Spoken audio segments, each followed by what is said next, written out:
He confronts terrorists live on the air. We are now joined by Dr. Mahmoud al-Zahar, the chief of Hamas in the Gaza Strip. He exposes extremists. So you know that you're a target for assassination, and yet you live under a hospital? Don't you care about civilians? The show that breaks the news and makes the news. The interview that we just did on this program 45 minutes ago is now linked at Drudge and making news around the world. Now, live from Tel Aviv, Israel, a reporter who does the job the rest of the media refuse to do.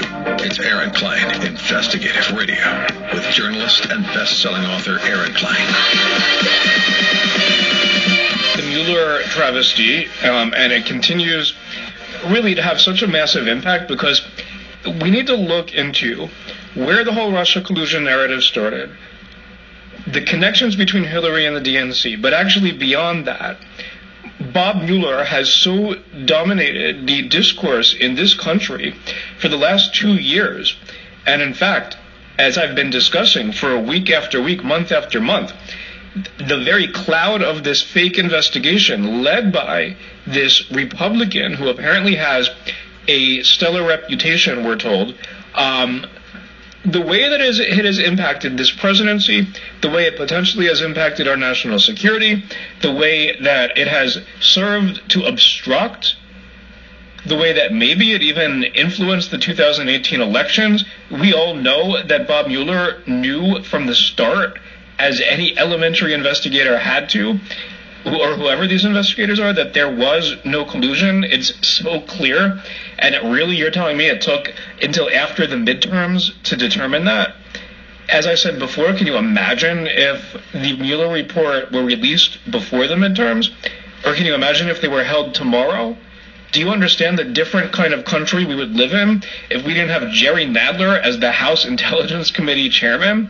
If we didn't have these 4 rabid, anti-Semitic, racist, anti-American congresswomen taking over our one major political party in this country, and now that major political party has control of the House. So many questions. Before the break, we were joined by Joshua Klein, who is a researcher for this radio show and for Breitbart.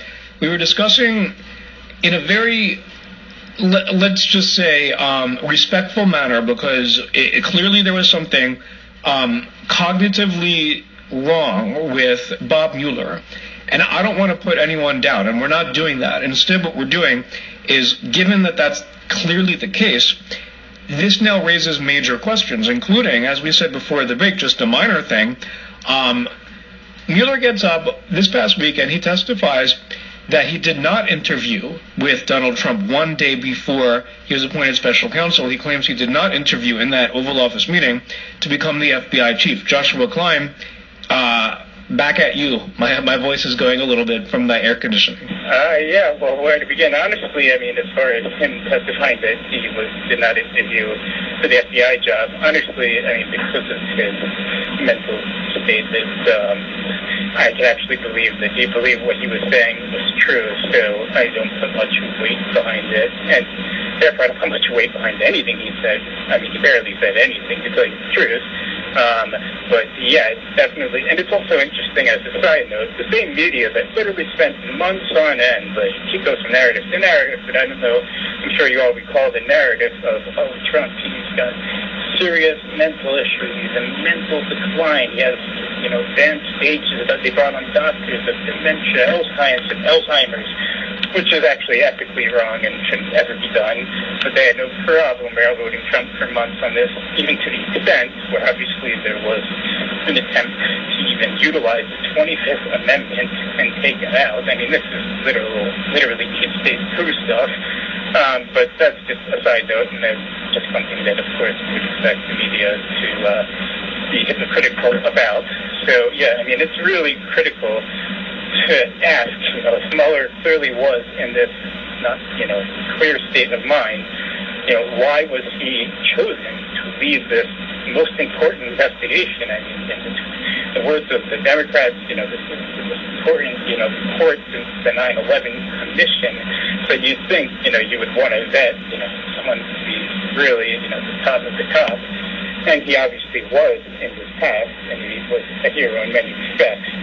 So, and that's exactly why they picked him because he had this reputation of being, beyond, politics, beyond, partisanship. He is the consummate, lifetime Republican. Because of that stellar reputation, it created this allure of, Mueller is, he is the law, he's no nonsense. He's, whatever the truth leads him, that's where it's going to lead. And, we were told that, it's sacrosanct and, you cannot, fire Mueller, and that would be the red line. And even Republicans agreed with it, because they also bought into this, which was completely, obviously, clearly not the case.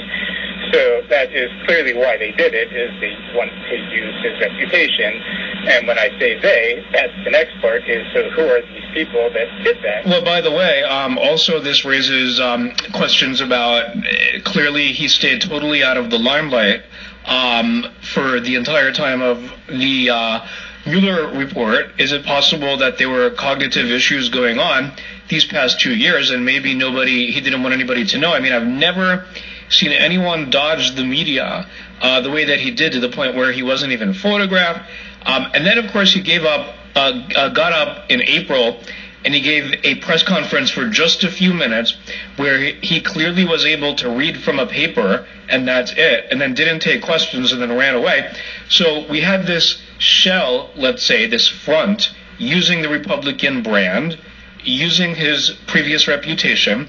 Now we see clearly he's totally unfamiliar with the contents of his own alleged report. So this gets into, as you're saying, exactly who wrote this, and there are massive questions here, about not only this being a hit job, but their ties to, let us just say, massive conflicts. When it comes to the actual parties that should have been investigated, they have ties to them. Let's go over it. Yeah, and I think actually Lindsey Graham put it really well. He said a couple of days ago in a television interview, he said, the one thing, quote, I can tell you after today is that the Mueller report is in name only, that I had more to do with the Mueller report than probably he did. And you know what bothers me a lot, he said? People around Bob Mueller knew he was in a weakened state, which is pretty strong statement by Graham. Anyone on the state, this guy served in Vietnam, he was wounded, he did a lot of great things for his country, and they don't care. They're willing to tarnish that reputation. This is further their scheme to bring down the president. So now it's really important to look at, who was behind the actual curtain. All along we always thought it was, Mueller.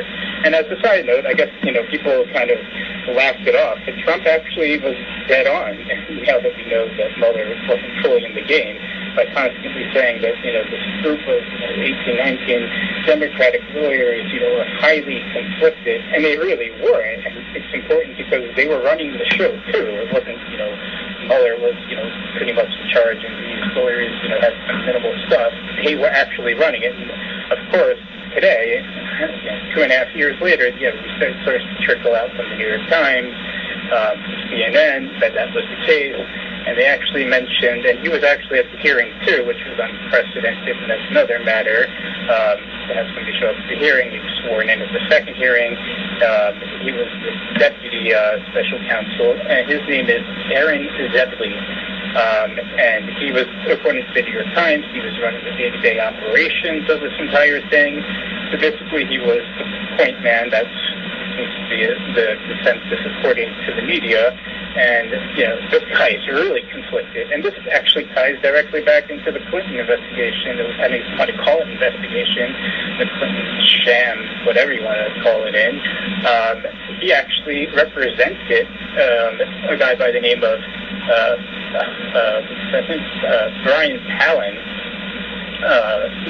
Justin Cooper. I'm sorry, the younger Brian Tagliani, who's another guy in the case.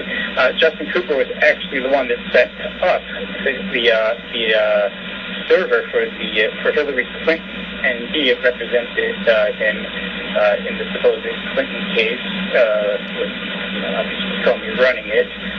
So there's one big huge nexus. This guy is conflicted beyond belief. Obviously, originally they had Strzok on there, they had Page on there until their text messages got exposed, and they got exposed for who they really were. Among some other people on the team, obviously, was Andrew Weissman. My God, besides, the amount of money that he donated to Hillary Clinton, I believe he was at her party that night, or it turned out to be more of a funeral. And I'm talking about the elections night, and also what he did, and a major accounting firm completely destroyed it. That was overturned by the Supreme Court. Jeannie Ray, that's another character who's complicit beyond belief, represents the Clinton Foundation. So it just goes on. And these people had real serious input into this. But they were the ones that wrote the report. Clearly, Mueller did not write this report. Everyone across the aisle will agree on that he did not write this report. I don't even know if he's mentally, cognitively capable of doing so, and I don't mean that in a bad way, and I'm not 100% sure that he's unable to write, but I am pretty much 99.9% sure that he did not write this report, had no idea what was really in it, couldn't understand what references were from what. People actually misrepresented what was in the report, and he said that that's what it says, and it's in there. So, this was it's elderly abuse, what happened. I really actually felt bad for him.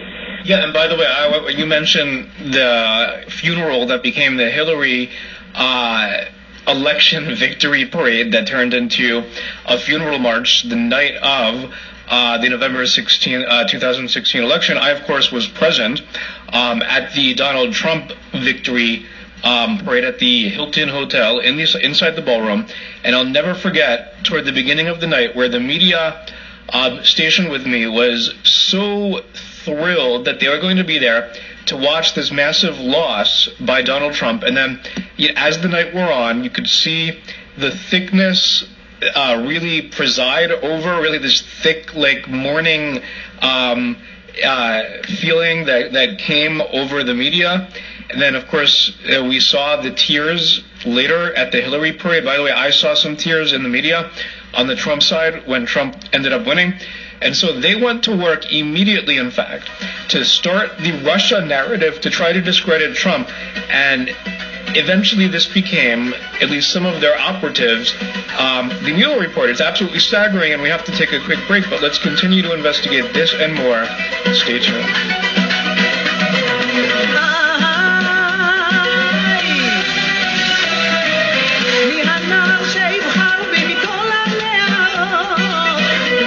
بيتي بخوشك